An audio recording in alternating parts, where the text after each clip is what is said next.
Foundation to catalyze research for ASXL1, ASXL2, and ASXL3 gene family and their related disorders, Boren-Jobert syndrome, Sashi-Payne syndrome, and Bainbridge-Roper syndrome. Over the last 5 years, we have funded 5 research grants, provided funding for the registry and biobank for ASXL-related disorders here at UCLA. We've hosted 2 in-person and 1 virtual ASXL research symposia and family conferences, and built a resource library for families. We are actively building the network of researchers and healthcare professionals who are interested in studying and treating ASXL syndromes. We support families with educational programs and resources to provide best practices for care management of their loved one. After the isolation of COVID and a pandemic, so I want to express my personal appreciation to each of you for being here today. We are 100 people strong, with families from as far away as New Zealand and as close right here in Los Angeles. Today is a great day to appreciate the similarities between ASXL1, 2, and 3, both in the scientific understanding of our disorders and in the clinical approaches to treating our children. This is an incredible opportunity to learn together and from each other. I encourage you to get to know some of the families outside your family syndrome while you have a chance today. The shared priorities of families from each of our 3 communities was reflected loud and clear in the Research Roadmap Family Survey that we conducted in May. From the 205 responses, the resounding theme, while the future is shrouded in mystery, that unknown can also be a huge source of hope. To quote a doctor who delivered a message to one of our Boren-Jobert syndrome diagnosis families here today, "Don't put limits on your child because we just don't know what they're capable of."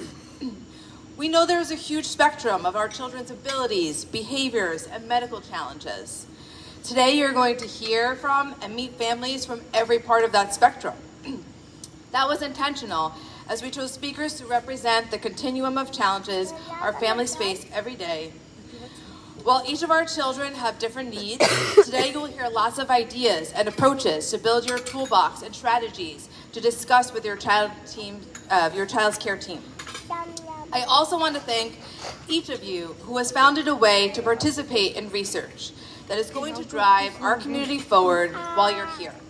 We have 8 research studies enrolling participants and distributing information on their studies here today. Thank you to each of you who are making the time while you're here to participate. If you haven't been to the research room yet, please stop by to see what studies you are eligible to enroll in. It's open until 1 p.m. in the Catalyst and Discovery rooms on the 2nd floor. The answers we are all seeking as parents come through in research. Your children and your family are the sources of information that will increase the world's knowledge of ASXL syndromes.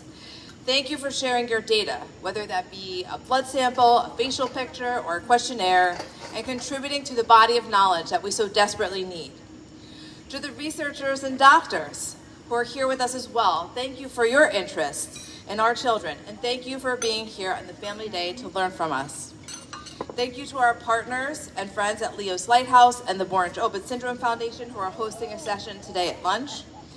And I must again our sponsors of the events the last few days, Lauren and Jimmy Adams, Leo's Lighthouse, Jamie and Daniel Ordauer, and a grant from the National Institute of Health. It is now my pleasure to introduce our Chief Development Officer, Amanda Johnson. Just one, please. So thank you for the chance to introduce myself to you all this morning. My name's Amanda Johnson, and like Laura, I live in Maine with my husband, Andrew, and our 2 daughters, who are 6 and almost 4. I have spent my entire career working in nonprofit organizations. I saw the posting for this job with the ARRE Foundation when my family was considering moving from our home outside of Washington, D.C. to a quieter life in Maine where Andrew grew up. I was reading the job posting late one night on my phone in the fall of 2020. As I read it, I could see it was the perfect center of my professional Venn diagram. Experience working with a rare disease community, experience building a giving program, and experience with academic research. I've always gravitated to small organizations because I love the challenge that comes with having to wear many hats, and I love to build and see progress. The chance to be the first employee of a small organization with diverse job responsibilities and endless opportunities to build, all while having a direct connection to the community of families, was really exciting to me. So spoiler alert, I got the job, and the last 18 months have been the most professionally rewarding time of my career. So I do want to tell you a story this morning. My first boss and my first professional mentor, Reno Aldrighetti, died at the end of May, so I've been thinking a lot about him the last few weeks. Reno was a leader who loved to tell stories, so it feels fitting that I should tell you Reno's story. And I think it will be pretty clear why I'm doing this fairly quickly. So Reno was the first paid staff person of the Pulmonary Hypertension Association when he joined that organization in 1999. He was hired by the founders of the organization, a woman who had been diagnosed with pulmonary hypertension, her sister, and their husbands. Pulmonary hypertension, or PH, which is high blood pressure in the lungs, was hard to diagnose and even harder to treat. Very few doctors knew how to diagnose it, and even fewer had experience treating it. For many patients, PH was fatal before there were effective treatments.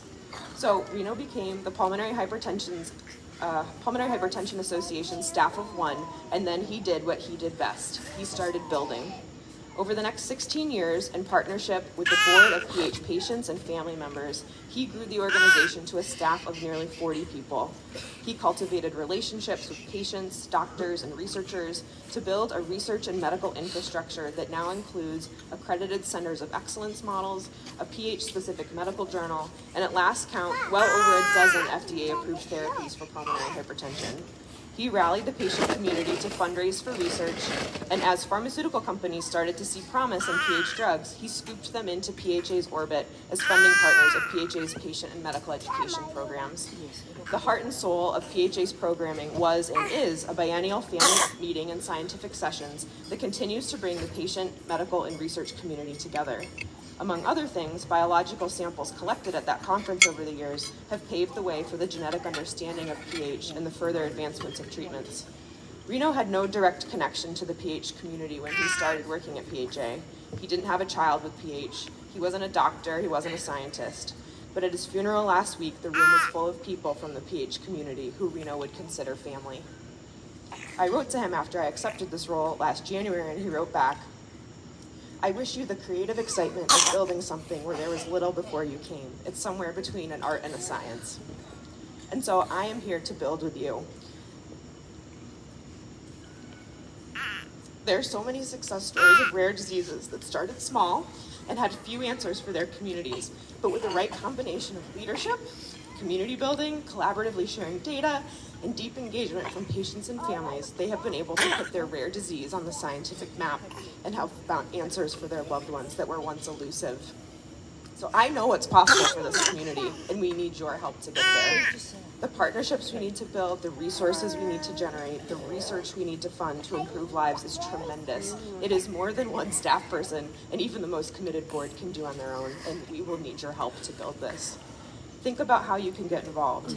Fundraise for research, volunteer to help with a project, bring more individuals into our community and help them see the value, the real life, everyday human value of what we're building here and why it's important to you and your family. After the last 18 months of getting to know you all, the families in this community, the doctors and researchers, and the most committed, passionate board of directors I have ever worked with, I know we are on our way. And if you think you can help us get there, let's chat. I wore orange today so you can spot me from anywhere in the building. It has been and continues to be an honor to get to know you, your children, and your families. And thank you for the opportunity to be part of this community.